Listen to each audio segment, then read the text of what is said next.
Hello, welcome back to the Defying Gravity podcast with Zach Goodman. Today we're going to talk about the bench press, everyone's favorite lift, maybe the lift that I am asked most often about by other coaches. So today I'm going to pretty much lay out exactly what you're going to need to build a bigger bench for your athletes. If you're someone that values the bench, unlike Twitter strength and conditioning that tries to crucify every single lift. If you actually like the bench, if your athletes bench like everybody else's athletes do, then this episode should help. Um, so first we got to figure out, why are we benching? This first thing I want to talk about is, why do we bench? Why did we choose the bench press? Why is that a lift that we care about? Why is that something we test for? Why do our athletes train it? Why does it matter? Right. I mean, we've heard from, a long time, oh, athletes are never going to lay on a bench and bench press. They're never gonna need to do that in a game. They're never gonna, we've heard all the arguments about the bench. Okay, there's a few things that I put on my notes that I want to talk about. Firstly, upper body force production. Okay, upper body force production is non-specific. Okay, it is the bench press. We're using it to leverage and to yield upper body strength. That's the only reason we're using it. Obviously, we don't bench press inside of a basketball game or a football game. While we do produce force in the upper body limbs from the elbow and the pecs and all of that stuff, and you could argue that yes, in like a football game, you do bench press because you are pushing another body in a horizontal range, um, even while you're standing up. But aside from that, we're using the bench press to leverage upper body force production. It's all we're doing. It's an exercise. It's a way to load the upper body in a safe and stable way, and it provides us a great stimulus to build strength in the upper body. That's all it is. Okay, that's the only reason we use bench press. We're using it to leverage, um, resistance to create a stronger, more powerful athlete in the upper body. That's all it is. Okay. Second point here, huge reference data. Okay, the big thing when you're trying to figure out what KPIs matter. Okay, what things that we actually want. What are some key performance indicators? What are some things that we want to improve? How do we know where we measure up with other people? Okay, because ultimately that's what we're doing. We're using those things to measure up with other people. We're saying, if we can run this time, we're faster than this person. We can jump this high. This is a high jump relative to everybody else. So we're using these KPIs to kind of measure ourselves against this huge pool of data. Okay, what lift, even more than the squat and lift, what lift out there has more reference data than a bench press? Nothing. Nothing has more reference data than a bench press. Okay. The bench press is as old as time. Everybody benches. Go to any local gym, people bench press. Any high school gym, people bench press. College, and it doesn't matter. Everybody bench presses. It does not matter. Okay. So we have this huge reference pool of data. We know what a good bench press is. We know category wise, body weight wise. We know what percentages. Like, we know what is considered a bad, good, elite level bench press for age, weight, because we have so much data. We have so much pools of data, not just from powerlifting, but just across like the country. Like, way before powerlifting was a sport and it was federalized and all that stuff. We know what the bench press is supposed to look like. We know how it's performed, and we know what numbers are good. Okay. So we have this huge pool of reference data, and that's really all we do with KPIs. Is we are just referencing our athletes against other athletes and against numbers that elite level athletes have produced, right? A 4.440 doesn't mean anything. The only reason a 4.440 means something is because elite level athletes run that 40. Okay. If it was a 3.240, it doesn't matter. Okay. All that matters is that we are trying to compare our athletes to um, better and more explosive athletes. Okay. So that's why the NFL combine is so great, because we can look at what are the NFL players doing, how powerful are they, and then how can we get our high school athletes, potentially that level. What's that number we're striving for, right? Whether it's a 40-inch vertical, a 400-pound squat, whatever it is, doesn't matter. 9 foot, 10 foot broad jump. Okay, we're striving for these numbers that we know are going to lead to success. Okay, and the bench press has a huge reference pool of data, which makes it really, really reliable. Okay, second thing, correlates with high velocity movements. Okay, we know that strength. Okay, we know that force production is literally the foundation of all high velocity movement. If you want to get better at jumping, you're going to have to get stronger. You're going to have to squat more. If you want to run faster, you're going to have to get stronger. So you're going to have to deadlift and squat and train those lower limbs with load to make them stronger, so they can produce more force to overcome gravity. Okay, it's the exact same thing with the bench press.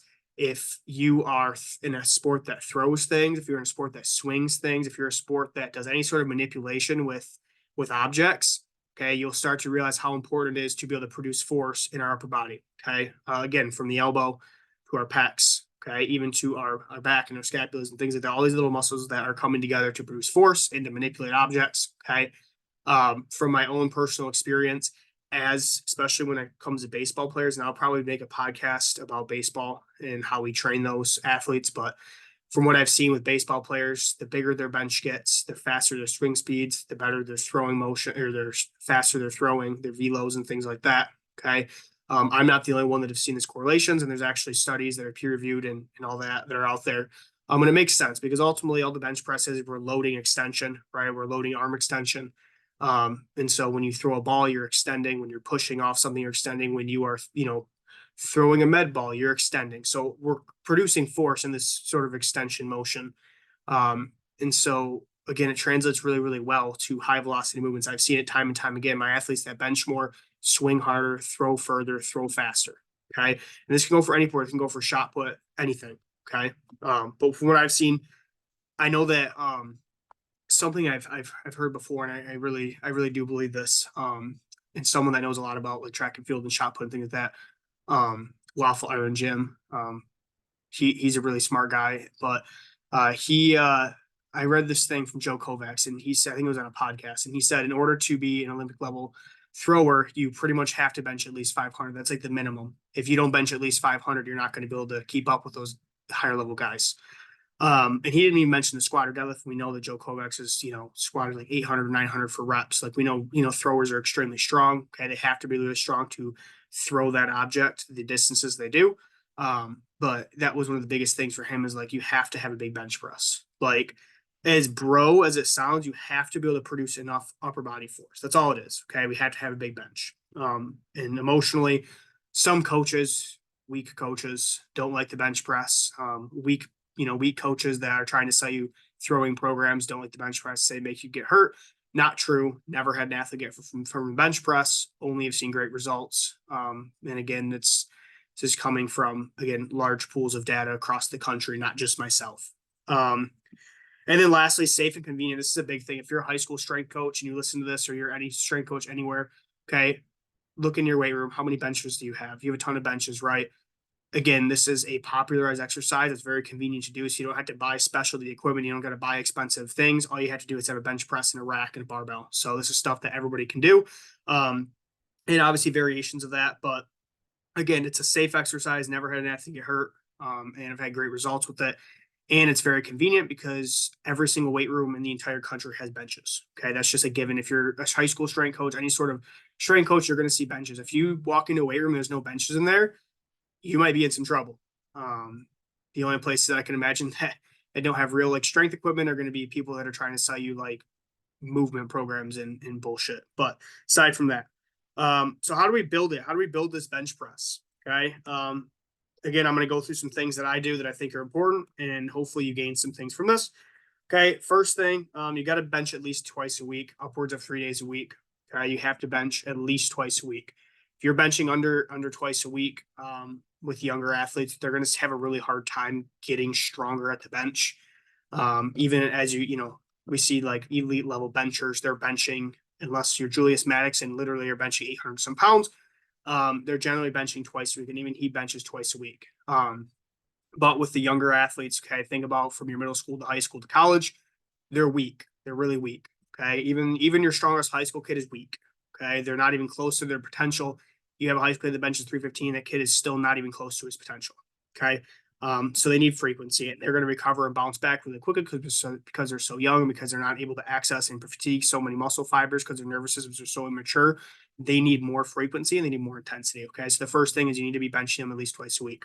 Okay. Second thing, stop changing variation so much. Okay. This is something that I got from a coach that I really like a lot of his content. And I've followed him for years. As I've talked about him before, Jared Bidney.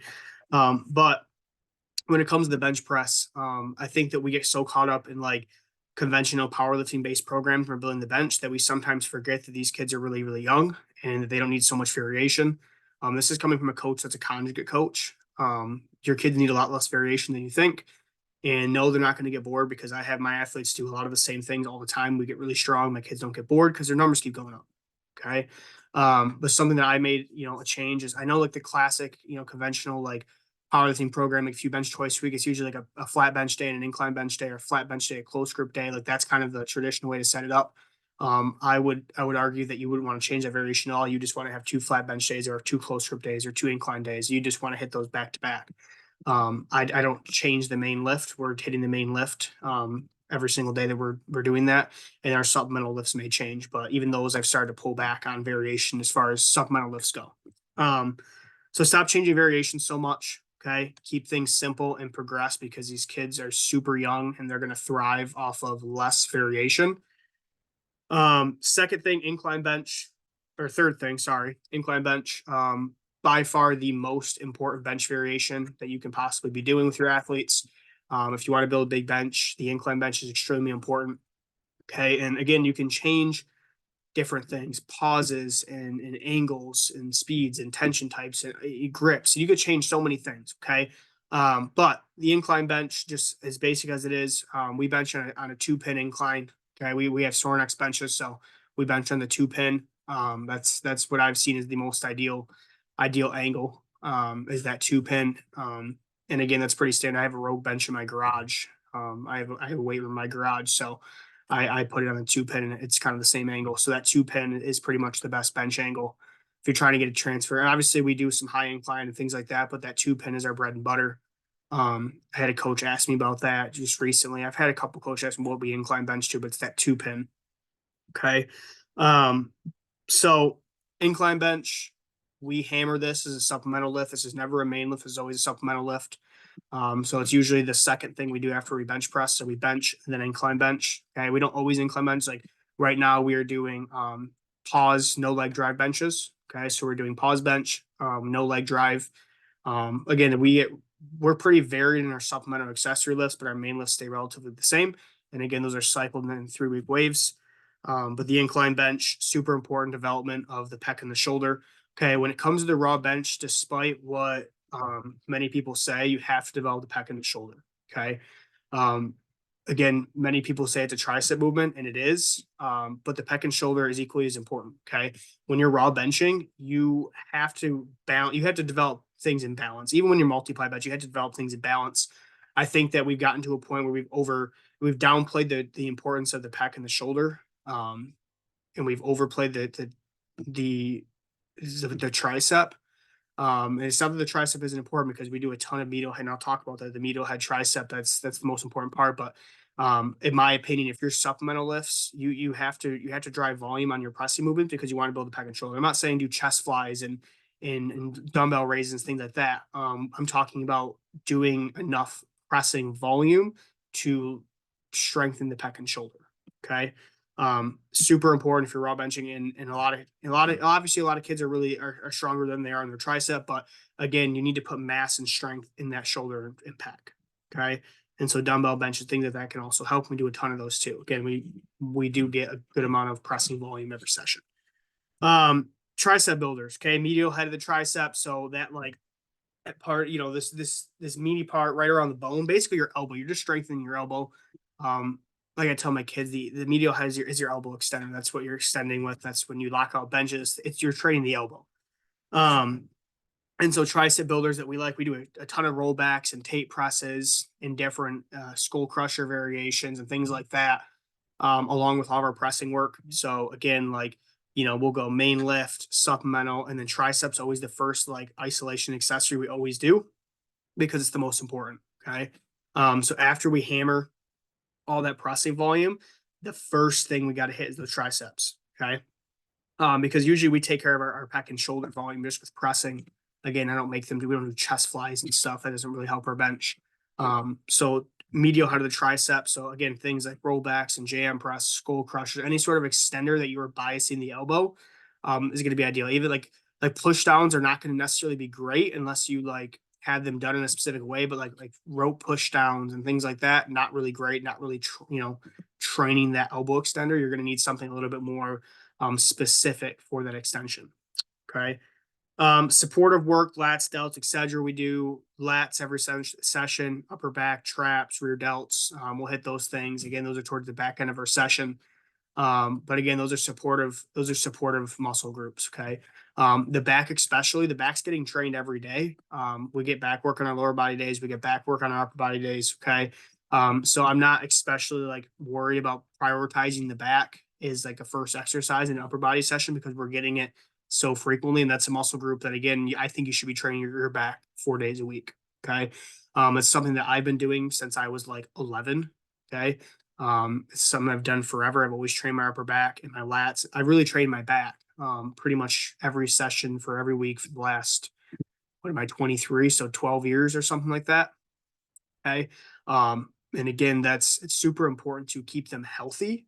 Okay. But also the back, just a stronger posterior chain transfers to everything. So not even just your bench press, but your squats and your deadlifts and everything else. Okay.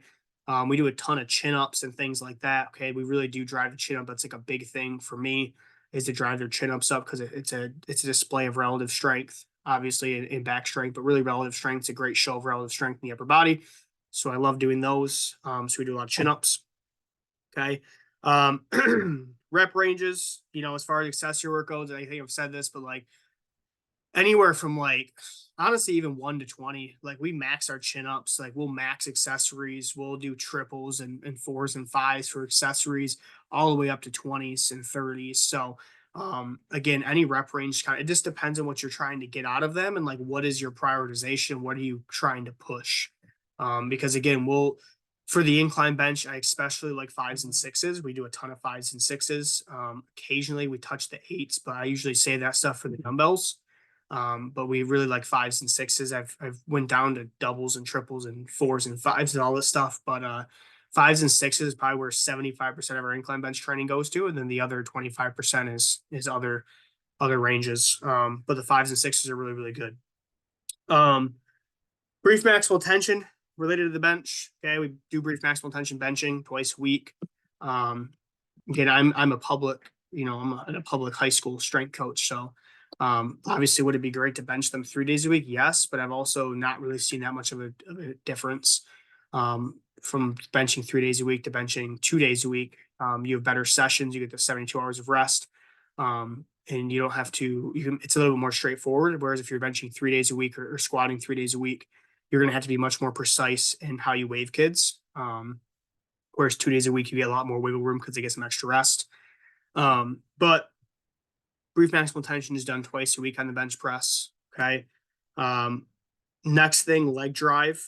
Okay. Leg drive this is the one thing I think a lot of people mess up. And I think this is such a big deal. And I think that so many like social media, like people like, oh, butt came off the bench. Oh, that doesn't count. Who cares? We're not training powerlifters. Okay. Leg drive is not just important. It is so important. Okay. Here's the thing. It's so important to treat the bench like a throw. Okay. When you throw an object, you are using your entire body. It is so important to teach the bench like a throw if you want it to transfer. If you want to be a great powerlifter, sure, don't do that. Okay. But if you are training athletes that need to throw objects and manipulate things and connect their lower body to upper body, you want leg drive. Okay. You are developing coordination, that connection between their lower body and upper body to throw an object, to accelerate an object in a pushing motion. Okay. That's as sport specific as it gets. If you want to talk about sport specificity, talk about leg drive in the bench press. That is sport specific. Okay. I don't care what anybody else says. I don't care. Okay. That is sport specific. If we're talking about trying to develop an ability to accelerate an external load in our upper body, why are we not using our legs? That doesn't make any sense. Again, if you want to build muscle mass in your body, sure, hammer the accessory, do the dumbbell bench. You know what I mean? Like my inclines, like we don't use any leg drive in the inclines. We don't, we do variation with no leg drive. We do Larson press. We do all types of stuff. Okay. But when we bench press, we are using our legs. Okay. That's what I want. We are teaching the bench like a throw. We are accelerating that bar to the greatest velocity we can accelerate it to. And that means using leg drive. Okay. So again, the people on social media that don't know shit, don't train anybody. Again, look around the country, look at what the most explosive athletes are doing, look what the best benchers are doing. Okay. They're using their legs. Again, if we are trying to train athletes, you train athletes in a specific way. Okay. And you're trying to yield a specific result. Okay. And so I've seen a lot of success with teaching leg drive in the way that I teach it. And maybe I'll do a video or something on that. But I teach in a specific way and I have specific cues to get my kids to push in a certain way. and it works out really good for us. Okay. Next, bench variation, supplemental work. Already touched on that. Incline bench. Again, close grip variations, great. Okay. Dumbbell variations, great. It depends on where your kids are weak. Okay. I've had periods of time where we've done a lot of tricep bias type pressing variations. I've had times of the year we do a ton of, pec and shoulder bias pressing variations. Okay. Depends on where your kids are weak, what you think they need. Something I will say, and I really do believe this, and it may sound it's different than what other people say, but the younger they are, I think the more prioritization they need in the pec and shoulder. Okay. I think that with the older and the stronger they get, they need more bias in the tricep. Okay. So I think that one of the biggest problems that young kids are so weak is they just don't have enough mass and strength in that pec and shoulder. And so I'm keenly biased to developing the pec and shoulder first in younger athletes and prioritizing that over the triceps. Not that we don't do the triceps, it's just I would rather see them do dumbbell benches and incline benches, things like that, versus like JM press. And granted, like young kids, like middle school kids, they JM press don't work great for them. They need something lighter, like rollbacks, things like that. Again, I'm not saying don't prioritize the tricep. I am saying that the pec and shoulder development is more important when they're younger. Okay. And no, I haven't seen any bench injuries. I've never had the shoulder injuries because we do the upper back so much. But I'm saying take it for whatever you want. But this is just what I'm seeing is that athletes that are younger, that are underdeveloped, they need more mass, they need more strength in that pec and shoulder. Okay. Um, Lastly, sequence is a main work. Okay. I'm going to do a podcast specifically on sequence, but um, being able to sequence between grip changes and tension types and contrast methods is important. Okay. One of the most important sequences you can do for the bench press is to sequence in a reactive contrast method, known as the static over thermodynamic method. Okay. And that is essentially a pause. Okay. So if you can use pause reps and things like that, that's going to be important to sequence depending on what lift you're using as a tester. Okay. We use the regular bench press as a tester. We don't use the pause bench as a tester. We use the regular bench press as a tester. Then we use everything else to build that. And so, sequences that we use a lot is we use that contrast method. So we use a lot of pause benches, but you got to sequence them in a specific way to yield that kind of return to that regular bench. If you pause bench them for too long, they start to lose that feel of how to just push off the chest, right? I've actually seen my athletes, we pause bench for too long. My athletes get really good at pause benching, but then our regular bench, like they don't know how to turn it on faster. And so I think that you need to strategically use pauses and not overuse them. Because if you overuse them, you're going to kill that kind of neural drive to just turn it on and reverse quickly. And that's something that we don't want to do. Okay. So rundown as far as the bench press goes, I think I gave you guys a good amount of stuff. Again, to start adding to your training. Maybe I'll pull like a kid's work or a kid's lifting card or something off Team Builder because we use Team Builder. I'll pull somebody's training off there, and I can do an episode or something like that, going through their training and going through their waves and stuff like that. But yeah, these are just some general things that we do, and these are kind of philosophy and principles that I'm using every time I program. And again, I program every month. I'm setting 3 weeks. So um, again, hopefully you took some stuff away from this. Okay. And you can start building your athletes to have stronger bench presses. But with that being said, thank you guys so much for listening. Again, if you have ideas or things that you want me to do, hit me up, okay, on Twitter or Instagram. Okay. But thanks so much for listening. Peace.